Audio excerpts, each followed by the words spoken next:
আসসালামু আলাইকুম বন্ধুরা, আশা করি সবাই ভালো আছেন। আমি আজকে দেখাবো আপনাদের ইউরোপের বজ্র কিভাবে ফেলে।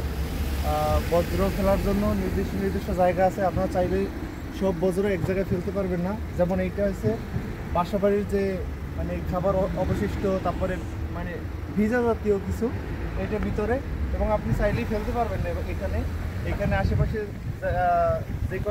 যে অ্যাপার্টমেন্ট আছে ওদের সবার কাট আছে, ওরা এখানে কাট প্রেস করবে, তারপরে এটা খুলবে, এটা খুললে তারপরে এটার ভিতরে ফেলবে। আর আপনি চাইলে এটার ভিতরে সব কিছু ফেলতে পারবেন না, সব কিছু আলাদা আলাদা। এটাই শুধু ভিজা জাতীয় এবং খাবারের অবশিষ্ট। এবং এই যে গুলো দেখতে পাচ্ছেন, এটা আসলে পেপার। আপনি পেপারের জন্য আপনার কাট প্রেস করতে হয় না, পেপার নিয়ে এসে এইটার ভিতরে ফেলবেন। এইটা আবার ওই খাবারের ঝুটা অবশিষ্ট ফেলতে পারবেন না, এটা শুধু পেপার। এবং এইটা শুধু গ্লাসের জন্য। এইটা মানে এইটাই হচ্ছে প্লাস্টিক, যেটা সবুজ, এটা ফেলবেন প্লাস্টিকের বোতল। আর এই দুইটাই হয়েছে আপনার কাচের। মানে এভাবে কত সুন্দর দেখুন। আর আমাদের বাংলাদেশে কেমন, আসলে আমাদের এ থেকে শিক্ষা নেওয়া উচিত। এবং আমি আশা করি যে আস্তে আস্তে একটা সময় আমাদের বাংলাদেশেও এই সিস্টেমটা চালু হবে।